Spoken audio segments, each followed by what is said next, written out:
A questão é, o que é o inferno? O inferno é um lugar de intenso sofrimento que, segundo a Bíblia, serve de habitação para todos aqueles que foram condenados ao castigo eterno. A Bíblia se refere ao inferno tanto em seu estado atual, aonde os ímpios já estão sob o tormento, enquanto aguardam a ressurreição de seus corpos, como em seu estado final, também chamado de lago de fogo, aonde os ímpios, juntamente com o diabo e seus anjos, serão eternamente castigados após o julgamento final. Existe muita discussão e algumas dúvidas entre os cristãos acerca desse assunto. Portanto, neste vídeo eu estarei argumentando alguns pontos importantes a respeito do que a Bíblia diz sobre o que é o inferno.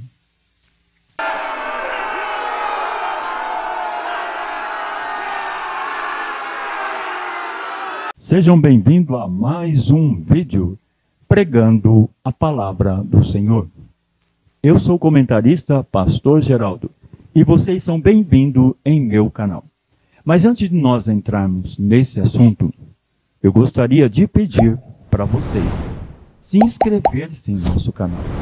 É só vocês clicar em inscrever-se, clique também no sininho para vocês acessar as notificações que todas as vezes que nós colocarmos um vídeo novo aqui, vocês serão avisados em primeira mão.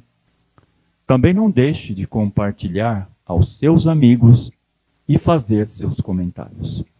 Deixar as suas sugestões, se vocês gostaram ou se também não gostaram, faça seus comentários. Deixe as suas opiniões, porque isto é muito importante para nós. No meu vídeo anterior, com o tema Para onde vamos quando morremos? Eu fiz ali um pequeno comentário sobre o inferno, mas neste vídeo eu estarei comentando sobre o inferno mais detalhadamente. O livro que mais fala com detalhes sobre o inferno é o livro de Apocalipse de Pedro, capítulo 6, versículo 21 ao versículo 34. Escrito pelo apóstolo Pedro.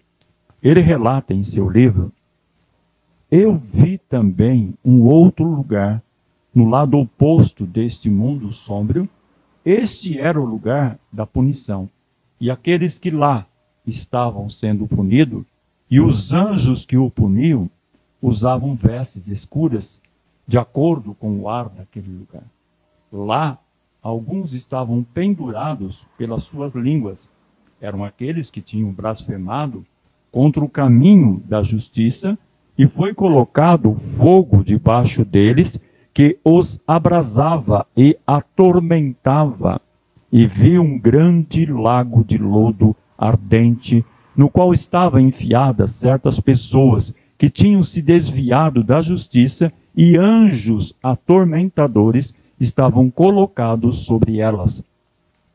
E havia também outras mulheres penduradas pelos seus cabelos em cima daquele lodo fervente. Essas eram as que se adornavam para o adultério. Mas os homens que se uniram com elas na corrupção do adultério estavam pendurados pelos pés e tinham suas cabeças naquele lodo e gritavam em voz alta: não acreditávamos que chegaríamos até esse lugar. Eu vi os assassinos e os seus cúmplices lançados num vale cheio de répteis venenosos e atormentados por essas bestas, e assim contorcendo nessa tortura, e verme os afligiam como nuvem escura. Mas as almas do que foram assassinados estavam lá e olhavam o castigo daqueles assassinos e dizia: ó Deus, justo é o teu julgamento.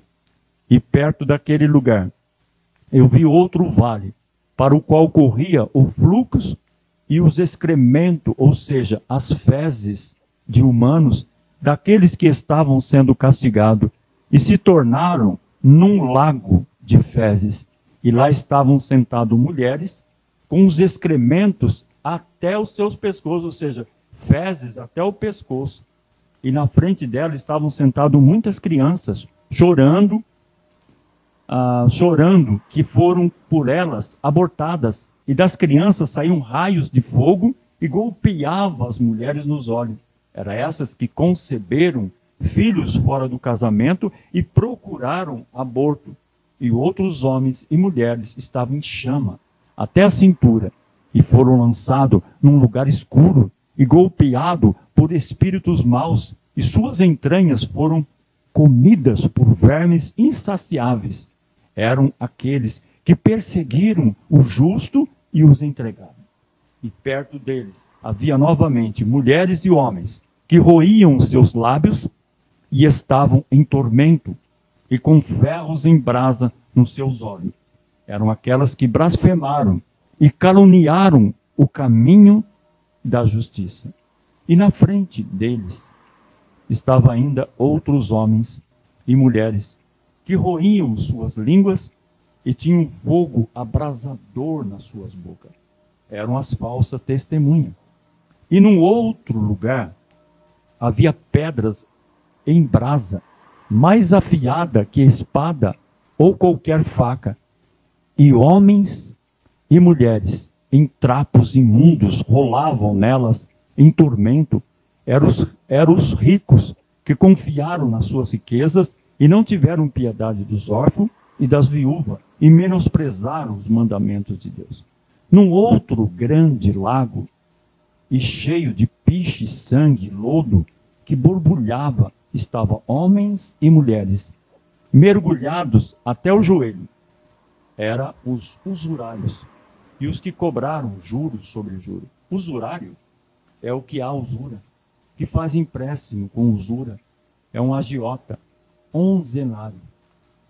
E outros homens e mulheres que estavam sendo lançados num grande precipício abaixo, chegavam ao fundo e eram levados a subir novamente do precipício por aqueles que estavam colocados sobre eles, e novamente eram lançados para baixo. E não tinha descanso deste castigo. Eram aqueles que macularam seus corpos, agindo como mulheres. E as mulheres que estavam com eles eram aquelas que se deitaram uma com a outra, como um homem com uma mulher. E junto àquele precipício havia um lugar cheio de muito fogo. E lá estavam homens que fizeram para si, com suas próprias mãos, imagens talhadas em lugar de Deus. E junto a esses estavam outros homens e mulheres com varas, golpeando uns aos outros, nunca cessando de tal castigo. E outros, novamente, perto deles, mulheres e homens, queimando e se virando e assando. Eram aqueles que abandonaram o caminho de Deus. Essas passagens bíblicas é um dos trechos de um dos livros apócrifos de Apocalipse de Pedro. Se você quer saber mais sobre os livros apócrifos, assista os meus vídeos que falam sobre o que é livros apócrifos e deuterocanônicos. Eu deixarei o meu link abaixo do vídeo. Já nas Bíblias evangélicas e católicas, esse livro, Apocalipse de Pedro, ele foi banido, ou seja, ele foi retirado, por haver sérias contradições com as Escrituras. Mas isso não significa que a palavra inferno foi retirado das Bíblias evangélicas e das Bíblias católicas. Esta palavra inferno, nas Bíblias originais, está escrito em hebraico, aramaico e também está escrito em grego. Elas são pronunciadas como Hades, Seol, Geena e Tártaro. São palavras que aparecem na Bíblia com diferente significado, a depender do seu contexto. Mas o modo com que elas são traduzidas, muitas vezes, causa algumas dúvidas entre os cristãos. Tais dúvidas decorrem do fato de que em muitos casos a palavra que traduz esses 4 termos em nossas versões da Bíblia é inferno. Neste vídeo conheceremos o significado e a aplicação de cada uma dessas palavras. O que significa Seol ou Sheol? Seol é uma palavra hebraica utilizada mais de 60 vezes em todo o Antigo Testamento. A raiz da qual Seol deriva é incerta. Alguns consideram que Seol deriva de uma raiz que significa interrogar, transmitindo a ideia de um lugar ou estado de interrogação. Outros defendem que Seol deriva de uma raiz que significa concavidade, no sentido de profundeza, transmitindo a ideia de lugar profundo, seja como for. A raiz da qual o termo Seol se origina não nos impede de entender seu significado e aplicação nas Escrituras, dependendo da versão bíblica utilizada. Na maioria das vezes, Seol é traduzida como inferno. Entretanto, nem sempre em tais passagens devemos entender o uso da palavra inferno como sendo uma referência ao local de tormento do ímpio. Alguns exemplos de casos assim são Salmos 116, versículo 3, escrito pelo escritor desconhecido, que diz assim: os cordéis da morte me cercaram, e a angústia do inferno se apoderaram de mim. Encontrei aperto e tristeza. E o livro de Jonas, escrito por Jonas, capítulo 2, versículo 2, que está escrito pelo profeta Jonas nesse versículo. Ele relata o momento que ele passou dentro do ventre da baleia. E ele disse: na minha angústia, clamei ao Senhor, e ele me respondeu. Do ventre do inferno, gritei, e tu ouviste a minha voz. Por isto, em algumas versões revisadas, a aplicação da palavra inferno é substituída por uma tradução mais apropriada ao contexto. Mas como saber qual o significado correto do termo Seol em cada passagem bíblica, já que ele possui diferente significado?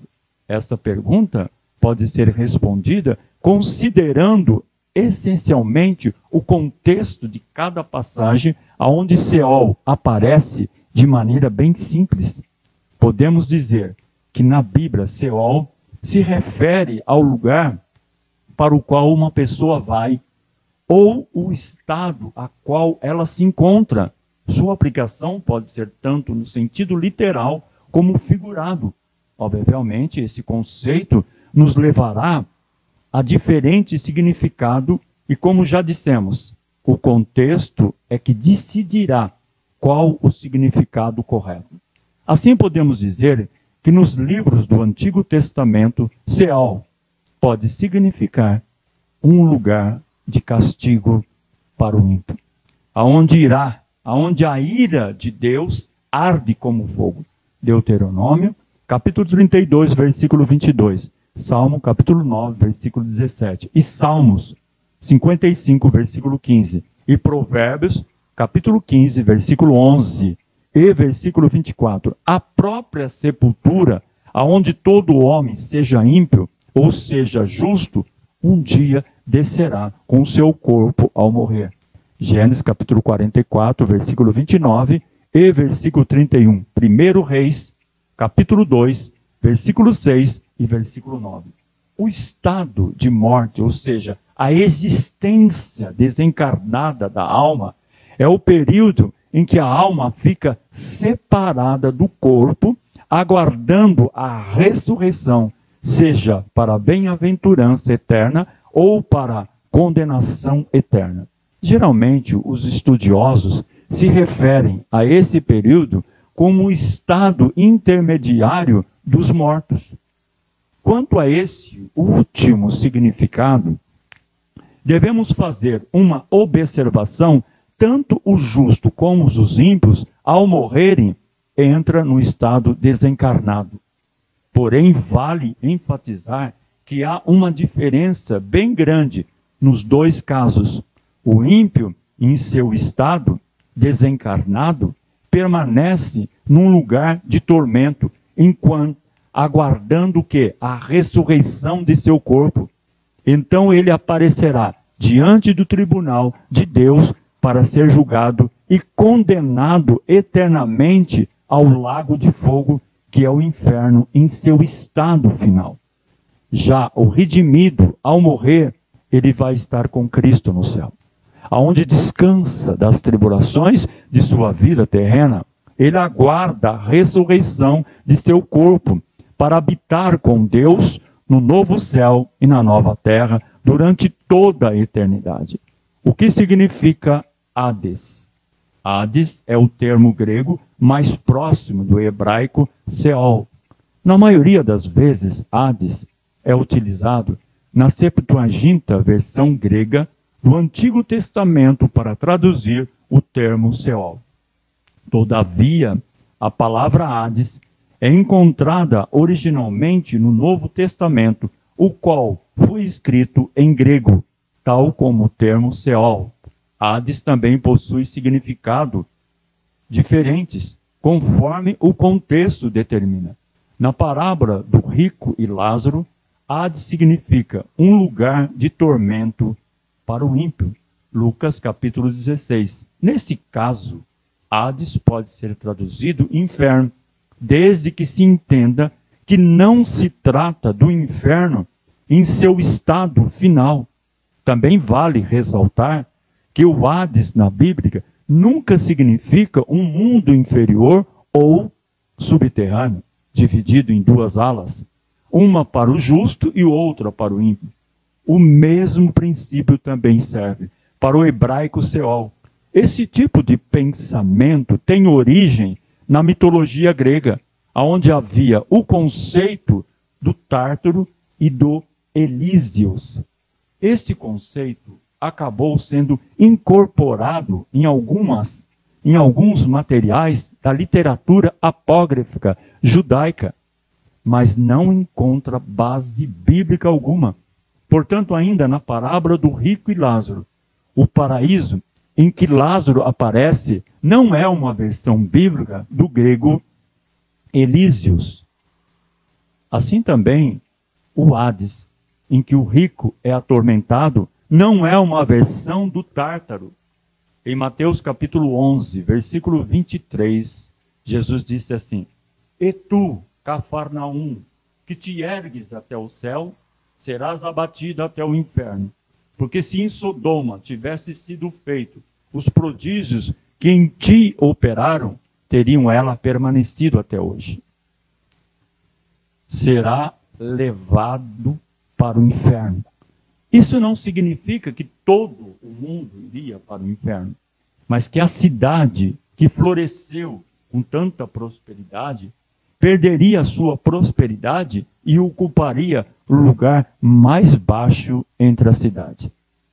A palavra inferno é usada aqui não para indicar um lugar de punição no mundo futuro, mas um estado de desolação e destruição. Está em contraste com a palavra céu. Como serem exaltados para o céu não significa que todas as pessoas seriam salvas ou habitariam no céu. Então, serem levadas ao inferno se refere à desolação da cidade. Seus privilégios, honras, riquezas seriam retiradas e afundaria na cidade tão baixa quanto antes de serem exaltada. Isso foi rigorosamente cumprido em Mateus, capítulo 11, versículo 23. Com repetição no livro de Lucas, capítulo 10, versículo 15. O termo Hades é utilizado no sentido figurado para estabelecer um contraste com o céu. Já em Mateus, capítulo 16, versículo 18, Jesus disse que as portas do inferno ou portas do Hades não prevalecerão contra a igreja de Cristo. Neste caso, Jesus está dizendo que a própria morte não sobrepujará sobre o seu povo Na verdade, é o seu povo quem triunfa sobre a morte. Por isso, suas portas não prevalecerão. Em Atos capítulo 2, versículo 22 e versículo 31, o apóstolo Pedro, citando Davi, diz que a alma de Jesus não foi deixada no Hades. Algumas traduções, foi deixada no inferno. E nem a sua carne viu a corrupção. Com isto, Pedro estava dizendo que Jesus não permaneceu no estado de existência desencarnada. Ele estava apontando para o fato de que o corpo de Cristo não viu a corrupção da sepultura, ao contrário do corpo do rei Davi. A palavra Hades também aparece no livro de Apocalipse. Isso ocorre em 3 passagens. Apocalipse, capítulo 1, versículo 18, que está escrito assim: e o que vivo, e fui morto, mas eis aqui estou vivo para todo o sempre. Amém. E tenho a chave da morte e do inferno. Apocalipse, capítulo 6, versículo 8. E olhei, e eis um cavalo amarelo, e o que estava sentado sobre ele tinha por nome Morte, e o inferno o seguia, e foi-lhe dado o poder para matar a 4ª parte da terra, com espada e com fome, e com peste, e com as feras da terra. Apocalipse capítulo 20, versículo 13 e o versículo 14. E deu o mar os mortos que nele havia, e a morte e o inferno deram os mortos que neles havia, e foram julgados, cada um segundo as suas obras. E a morte e o inferno foram lançados no lago de fogo. Esta é a segunda morte. Nesses casos que eu citei, Hades significa o estado de morte representado no sentido figurado, como se fosse um lugar, ou personificação, como se fosse uma pessoa. A palavra Geena é usada 12 vezes originalmente no Novo Testamento. Geena é uma adaptação grega da palavra hebraica Ge-Inom, que quer dizer Vale de Inom. O Vale de Inom era uma terra no lado sul de Jerusalém que pertenceu a Inom e depois aos seus descendentes. Nesse local foi edificado um altar onde eram celebradas oferendas humanas ao deus pagão Moloque. Os reis ímpios, Acaz e Manassés, por exemplo, ofereceram seus filhos em sacrifício ali. Segundo as Crônicas, capítulo 28, versículo 3. Também queimou incenso no vale do filho de Inom e queimou a seus filhos no fogo, conforme as abominações dos gentios que o Senhor tinha expulsado de diante dos filhos de Israel. Segundo as Crônicas, capítulo 33 e o versículo 6, parte A. Fez ele também passar seus filhos pelo fogo no vale do filho de Inom. Outros também fizeram o mesmo. Jeremias capítulo 32, versículo 35. E edificaram os altos de Baal, que estão no vale do filho de Inom, para fazerem passar seus filhos e suas filhas pelo fogo a Moloque, o que nunca lhe ordenei, nem veio ao meu coração que fizesse tal abominação para fazerem pecar a Judá. O profeta Jeremias profetizou acerca do juízo divino, que não deixaria impune o que ocorreu naquele lugar. Jeremias capítulo 7 e o versículo 31. Está escrito: e edificar os altos de Tofete, que está no vale do filho de Inom, para queimarem no fogo a seus filhos e suas filhas, o que nunca ordenei, nem me subiu ao coração. Portanto, eis que vem dias, diz o Senhor, em que não se chamará mais Tofete, nem vale do filho de Inom, mas o vale da matança. E enterrarão em Tofete, por não haver outro lugar. E os cadáveres deste povo servirão de pasto às aves dos céus e os animais da terra. Ninguém os espantará. E farei cessar na cidade de Judá e nas ruas de Jerusalém a voz de gozo, a voz de alegria, a voz de esposo, a voz de esposa, porque a terra tornará em desolação. Depois o rei Josias derrubou o altar no vale de Inom e pôs fim nas abominações que aconteciam ali. Segundo Reis, capítulo 23, versículo 10. Também profanou a Tofete, que está no vale dos filhos de Inom, para que ninguém fizesse passar a seu filho ou sua filha pelo fogo a Moloque. Na sequência, aquele vale se tornou o local de incineração de tudo que era descartado em Jerusalém. Assim sempre havia fogo queimando alguma coisa que fora despejada naquele vale. Considerando todos esses acontecimentos como pano de fundo, podemos claramente entender por que aquele lugar se tornou o símbolo de tormento dos ímpios.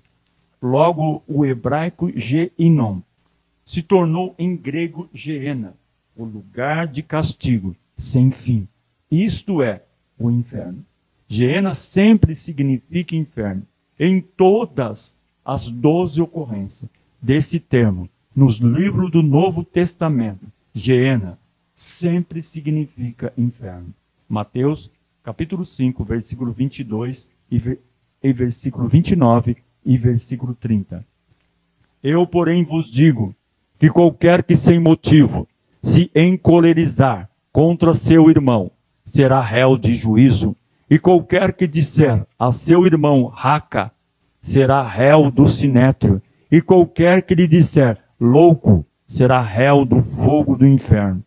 Portanto, se o teu olho direito te escandalizar, arranca-o e atira para longe de ti, pois te é melhor que se perca um dos teus membros do que seja todo o teu corpo lançado no inferno. Se a tua mão direita te escandalizar, corta-o e atira para longe de ti, porque te é melhor que um dos teus membros se perca do que seja todo o teu corpo lançado no inferno.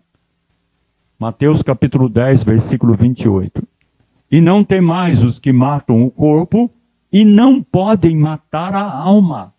Temei antes aquele que pode fazer perecer no inferno a alma e o corpo. Mateus capítulo 23, versículo 15. Ai de vós, escribas e fariseus hipócritas, pois que percorreis o mar e a terra para fazer um prosélito. E depois de o terdes feitos, o fazeis filhos do inferno 2 vezes mais do que vós. Serpentes, raça de víboras, como escapareis da condenação do inferno? Lucas capítulo 12, versículo 5. Mas eu vos mostrarei a quem deveis temer. Temei aquele que depois de matar tem poder para lançar no inferno. Sim, vos digo, a esse temei. Tiago capítulo 3, versículo 6. A língua também é um fogo, como um mundo de iniquidade. A língua está posta entre os nossos membros e contamina todo o corpo, e inflama o curso da natureza, e é inflamada pelo inferno. Ainda com base nessas passagens, fica claro que o Geena designa o local aonde os ímpios são condenados ao tormento eterno.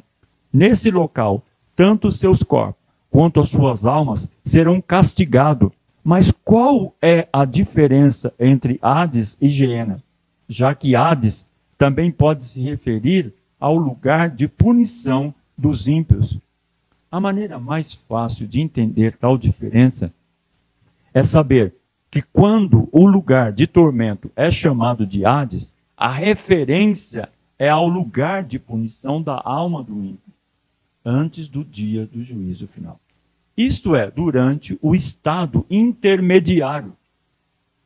Quando esse lugar é chamado de Geena, a referência é ao lugar de punição do corpo e da alma do ímpio após o dia do juízo. Ou seja, o inferno em seu estado final. Entenda melhor o que é o inferno, segundo a Bíblia. O que significa Tártaro? Em 2 Pedro, capítulo 2, versículo 4. Porque se Deus não perdoou aos anjos que pecaram, mas o havendo lançado no inferno, os entregou às cadeias da escuridão, ficando reservado para o juízo. Lemos a expressão lançando-os no inferno, que traduz o original grego lançar no Tártaro. Esta é a única passagem bíblica onde aparece o grego Tártaro. Nela o apóstolo tomou emprestada a palavra para inferno da mitologia grega. Para os gregos, o Tártaro era um lugar inferior no mundo dos mortos. Ele servia como habitação dos perversos. Então, para os gregos, o Tártaro era o lugar onde os piores homens eram mantidos em eterno tormento. Como já dissemos na mitologia grega, o Tártaro era o oposto dos campos elíseos. Nesse último segundo, a cultura grega, as pessoas bondosas repousavam após a morte. Entenda que Pedro, ao utilizar a palavra Tártaro em sua epístola, não está ensinando e nem mesmo aprovando os conceitos da mitologia grega. Ele apenas utiliza o termo Tártaro para se expressar na linguagem de seus leitores. Podemos dizer que é algo semelhante ao que o apóstolo Paulo fez ao citar apropriadamente versos de 3 poetas, Epimendes, Cleanto e Arato. Na pregação aos atenienses, registrada em Atos, capítulo 17, versículo 8, porque nele vivemos e nos movemos e existimos, como também alguns dos vossos poetas disseram, pois somos também sua geração. Então, em 2 Pedro, capítulo 2, versículo 4, o apóstolo está fazendo uma referência ao estado intermediário de castigo dos anjos caídos. Esses anjos também aguardam o dia do juízo final. Então o apóstolo, ensinando que assim como Deus não poupou os anjos que pecaram, lançando-os no inferno, enquanto aguardam o julgamento, eles também não poupará os falsos mestres que intentam fazer que o povo desvie da verdade. Existe uma das crenças mais populares acerca do inferno. É a de que Satanás é o rei e governante do inferno. Lá ele manda e desmanda, domina e atormenta as almas perdidas enquanto se diverte com o sofrimento delas. Satanás, com os seus anjos, não governa o inferno. Na verdade, ele próprio será sentenciado ao tormento, como está escrito no livro de Apocalipse, capítulo 20, versículo 10. E o diabo que os enganava foi lançado no lago de fogo e enxofre, aonde estão a besta e o falso profeta. E dia e de noite serão atormentados para todo e sempre. O inferno não é um lugar que foi criado para servir de império para o diabo. Ao contrário, ele foi criado para servir como lugar de castigo para ele e seus agentes. Mateus capítulo 25, versículo 41. Então dirá também aos que estiverem à sua esquerda: apartai-vos de mim, malditos, para o fogo eterno, preparado para o diabo e os seus anjos. No inferno, Satanás não poderá atormentar ninguém, muito menos ser governante do lugar, pois ele mesmo estará experimentando um terrível castigo. E assim como Deus não poupou os anjos, também não vai poupar Satanás, que infelizmente ainda está solto na terra. E também não vai poupar os falsos mestres, e também que intentam fazer que o povo desvie da verdade. E a Bíblia vai dizer também que todo aquele que não foi achado escrito no livro da vida será lançado no lago de fogo, juntamente com Satanás e os seus anjos. Se você não quer passar a eternidade no lago de fogo, toma uma decisão agora e faça essa oração comigo. Repete agora e diga assim: Senhor Jesus, Senhor Jesus, eu o aceito em minha vida como único e Senhor e Salvador. Perdoa os meus pecados e me recebe em tua presença. Ajuda-me a te amar e a te conhecer. Escreva o meu nome no livro da vida, aonde ninguém jamais possa apagá-lo. Eu te agradeço, Senhor, em teu nome. Amém.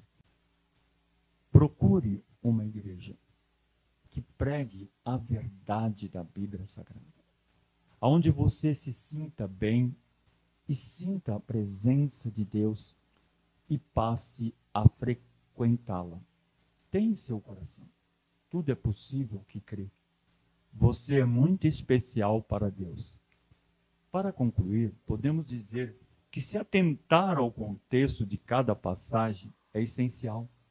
Quando nós deparamos com a palavra Hades, Seol, Geena e Tártaro na Bíblia, uma leitura cuidadosa de cada texto indicará o significado apropriado dessas palavras.